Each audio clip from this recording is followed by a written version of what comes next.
Bonjour les amis, aujourd'hui on se retrouve dans une nouvelle vidéo. Et les amis, aujourd'hui je vais vous parler de Smash Bros. Maintenant je vous ai parlé comment ça marche la série, c'est-à-dire maintenant aujourd'hui, maintenant que vous êtes dans le game du show, maintenant c'est la bonne vidéo parce qu'aujourd'hui je vais vous parler comment devenir très très bon dans Smash Bros. Et voilà, donc et d'essayer de ne pas faire des erreurs tout le temps. Et j'ai envie que vous verrez tout le temps cette vidéo pour essayer de vous entraîner à devenir bon. Parce que je pense que ça prendra des mois de travail pour que vous vous préparez. Si vous avez un grand tournoi, genre dans un mois, j'ai vraiment envie que vous appreniez vraiment à faire ça. Bah, je dis ça comme un exemple, mais vraiment, il faut que vous deveniez bon parce que des joueurs pros là, ils connaissent tout le jeu par cœur, que ce soit dans Brawl, dans Melee, etc. Bref, voilà. Donc je vais vous apprendre comment devenir bon dans Smash Bros. Et des petites astuces. Voilà. Bon, la première chose, c'est essayer de comprendre les attaques de votre personnage. Alors, c'est très important de prendre un personnage et de l'apprendre. C'est comme si c'est comme s'il fallait que que tu comprennes qu'est-ce que tu es, pourquoi tu es ici, etc. C'est comme dans une histoire de fiction. Pourquoi tu es ici, qu'est-ce qui s'est passé, etc. Voilà, c'est comme la même chose. Il faut que tu essayes de comprendre le personnage et de comprendre tes attaques, parce que si tu comprends pas ton perso, tu vas jamais y arriver. Parce que si tu te bats contre le meilleur joueur du monde, tu connais tous les persos et ses attaques, etc., tu vas jamais t'en sortir. Donc j'aimerais que vous preniez un personnage et que vous l'appreniez. Mais si vous voulez en prendre deux, pas de problème, mais essayez de ne pas en prendre plus. J'ai envie que vous appreniez juste un perso jusqu'à 3. Voilà, voilà, donc c'est juste ça la première technique. Et donc du coup voilà. La deuxième chose, c'est oublier de attraper un adversaire quand le mec est en bouclier. Parce que oui, c'est très important parce que si vous prenez parce que si vous frappez un adversaire avec un bouclier, ça servira à rien. Parce que si vous continuez à le frapper quand même, ça servira à rien. Le joueur va quand même, voilà quoi, il va quand même essayer de te rouler une paix, parce que si vous connaissez le jeu, voilà, il va te rouler, il va te prendre, il va te frapper, et puis il va te finir de KO. Voilà, donc n'essayez pas de faire ça. Parce que si vous prenez un bouclier, ne faisait pas une attaque. Mais s'il le fait direct, n'attaquez pas encore. Essayez de le prendre tout de suite avant lui. Oui, parce que si t'attaque, si t'attaque, essaye de l'attraper, mais l'adversaire le fera. Donc essayez d'aller très très très vite. Et donc voilà. Et aussi, et aussi, euh, et aussi les amis, le bouclier n'est toujours pas une mauvaise option, hein. Je dis quand tu prends un adversaire que ce n'est pas bon. Oui, parce que les boucliers sont efficaces contre les attaques, les, les, les attaques sont efficaces contre les saisies, et les saisies sont efficaces, contre les boucliers. C'est comme une partie de feuille je sais pas si je dois améliorer en fait, parce que, ouais, donc c'est ça. Ouais. La troisième chose, c'est toujours être la même option au bord du terrain. Alors, si vous comprenez pas, ok, imaginez, vous êtes ici, voilà, donc le bord de terrain c'est ici. Et à chaque fois quand le mec est là, t'essayes de toujours de revenir, et bam, prendre une grosse moche dans la gueule. Et les amis, vous avez plusieurs options de revenir au terrain. Alors, je vais vous faire un petit exemple. Alors, vous avez le droit de revenir normalement, de revenir en attaquant, de revenir en sautant, de revenir en roulade, ou, ou, de tomber et de faire un double saut.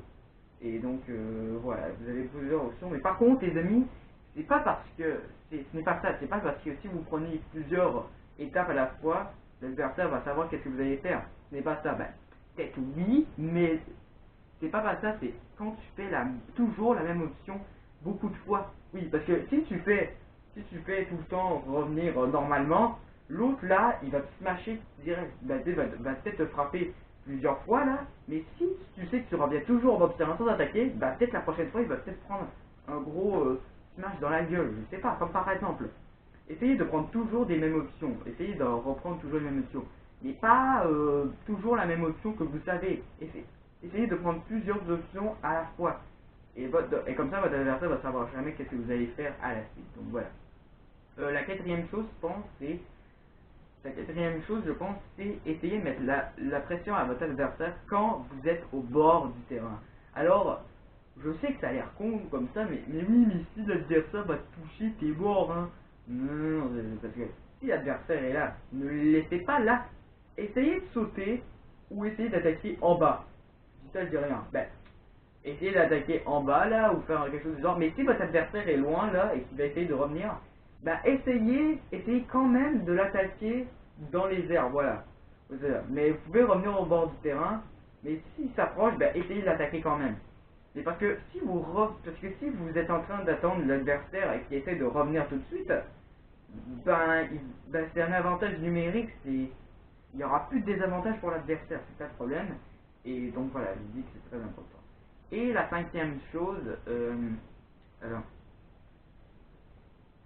et la cinquième chose, c'est spammer les roulades. Alors, ben, je sais que ça peut paraître tout con, hein, mais en fait, c'est que je spamme les roulades depuis tout le temps. Alors, oui, il y a beaucoup de joueurs de débutants qui arrêtent pas de spammer des roulades tout le temps. Non, mais ils n'arrêtent pas de spammer autant de roulades, comme s'ils n'arrêtaient pas de spammer autant de roulades que de jouer à Fortnite 24 heures sur 24. Je sais pas si c'est possible. Ouais, parce que si tu spammes trop les roulades, ton adversaire, il va savoir où est-ce que tu vas atterrir à la fin. Mais c'est pas, non, mais c'est pas, la roulade n'est pas toujours une mauvaise option. C'est quand tu l'utilises trop qui est pas bon. Et donc voilà, c'est ça. Et la dernière astuce, c'est de aller. Attends, désolé. Et la dernière chose, c'est essayer de comprendre les touches et comment apprendre à jouer. Alors au début, vous avez un tutoriel comment jouer à Smash Bros dans le jeu Smash Bros Ultimate, je crois. Vous allez voir dans une vidéo de trucs, je pense, il va y avoir un truc comme Mauve là, je pense, et il va y avoir plein de trucs, genre un film, et il va t'apprendre, il va voir des films, etc. Et dans un film, il y a une vidéo qui s'appelle tutoriel et qui apprend comment jouer, etc. Et donc, ouais, c'est ça. Et voilà. Et donc moi je sais que je suis pas très bon, j'ai encore beaucoup de choses à apprendre, mais je vous apprends quand même quelques astuces quand même. Et donc voilà les amis. Et aussi les amis, je vais juste vous apprendre quelque chose. Juste une dernière chose. N'essayez pas de dire à vos potes, de dire non mais arrêtez de prendre Sonic tout le temps. Il est trop cheaté ce perso. Hey, écoutez-le pas, c'est un gros con. Vous avez le droit de jouer Sonic ou Mario si les gens les trouvent énervants à affronter. Je dis ça comme un exemple. Même si vous avez le fun de jouer toujours votre personnage préféré tout le temps. Hein, n'essayez pas d'écouter genre non mais pourrais-tu arrêter de tuer le même perso, tu fais chier. Non, écoutez le poste. Il fait juste ça pour essayer de gagner. Ouais, c'est vrai. Bref, j'espère que vous avez aimé cette vidéo. Et les amis, aujourd'hui, pas aujourd'hui, peut-être dans une autre prochaine vidéo, je vais vous parler des meilleurs persos et des pires persos. Et donc voilà, mais de Ultimate, pas de toute la série Smash Bros. Et donc voilà, j'espère que vous avez aimé cette vidéo, j'espère que vous avez bien écouté cette vidéo, essayé d'apprendre les meilleures astuces. Et si vous comprenez pas, je vous invite à aller voir ma vidéo sur Facebook, je l'ai sortie en même temps que cette vidéo là. Et voilà. Donc voilà, maintenant je vous dis à la prochaine et je vais essayer dans la prochaine vidéo de dire quels sont les meilleurs persos.